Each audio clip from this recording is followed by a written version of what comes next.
Voilà, on est à Charleroi pour l'expo Intérieur Bible, une expo de Naomi Camilleri. Bonjour Naomi. Bonjour. Alors c'est une expo qu'on pourrait appeler une trajectoire du confinement. En tout cas c'est comme ça qu'on l'a définie un petit peu. Est-ce que c'est comme ça que tu la vois, on va dire, un an après, une trajectoire du confinement? Oui, en fait, ouais, on peut dire ça, mais du premier confinement, en tout cas, de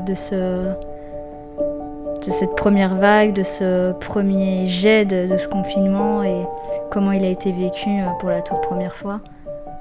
On va parler du regard un peu que tu as eu là-dessus, évidemment, mais les photos parlent de ça, si on s'est regardé. Aujourd'hui, on va regarder la photo qui est en fait, parce que toutes ces photos sont tirées d'un livre, enfin, elles ont été mises dans un livre, qui était un podcast pendant ce premier confinement.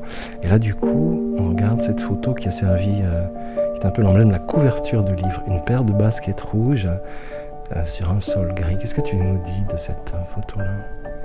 En vrai, ces baskets rouges, c'est un peu ce que j'ai porté durant tout ce premier confinement, un peu les pantoufles, les baskets, ce qui me permettait même de sortir, parce que je les gardais au pied quasi tout le temps, mis à part pour dormir, bien sûr. Et là, elles étaient posées tout simplement au sol, parce que j'avais pas grand-chose à faire, j'étais assise dans mon fauteuil, et elles étaient là, il y avait cette belle lumière qui reflétait dessus, sans faire exprès. Il y en a une qui partait à gauche, l'autre à droite. Et ça m'a fait un peu penser à cette situation qu'on vivait à ce moment-là, de ces chemins un peu incertains, sans savoir où on allait et ce qu'on vivait réellement, parce qu'on n'était pas encore totalement au courant. Et ça s'est fait très instinctivement. J'ai pris la photo et ça a donné ça. C'est un petit peu la question qu'on se pose quand on la regarde. On dit que c'est une mise en scène de ces baskets qui sont très photogéniques, évidemment, ou est-ce que vraiment, à un moment donné, tu as baissé tes yeux puis elles étaient là? Non, c'est pas du tout une mise en scène, comme je viens de le dire. Elles étaient là, placées, enfin un peu comme des fois on se met dans notre fauteuil, on lance nos baskets et bizarrement, ou voilà, elles se sont mises ainsi. Peut-être que je suis repassée en marchant et je les ai bousculées sans faire exprès. Et voilà, ça a donné ce mouvement qui était très intéressant. Ton regard, il fonctionne comme ça. Tout à coup, tu vois quelque chose et tu dis tiens, mais qu'est-ce que c'est, dans des choses très domestiques comme ça.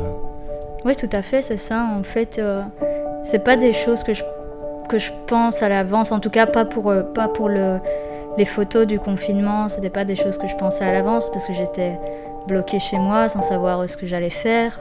En temps normal, je suis dehors, j'ai des choses bien prédéfinies dans ma tête avant de photographier, même s'il y a des choses qui se passent et que c'est par hasard, voilà. Mais là, rien n'était écrit.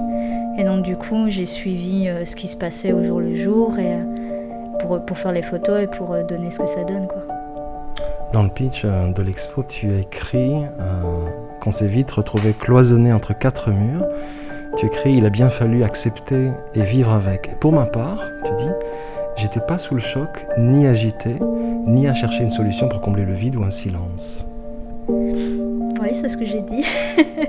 Mais j'ai vu ça comme une opportunité de pouvoir me recentrer et refaire les choses autrement, tout en continuant ma vision des choses, en essayant de l'approfondir, mais voilà, en la travaillant autrement.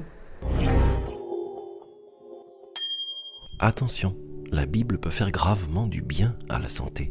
Elle ne contient ni diluants, ni agents toxiques, ni substances allergènes.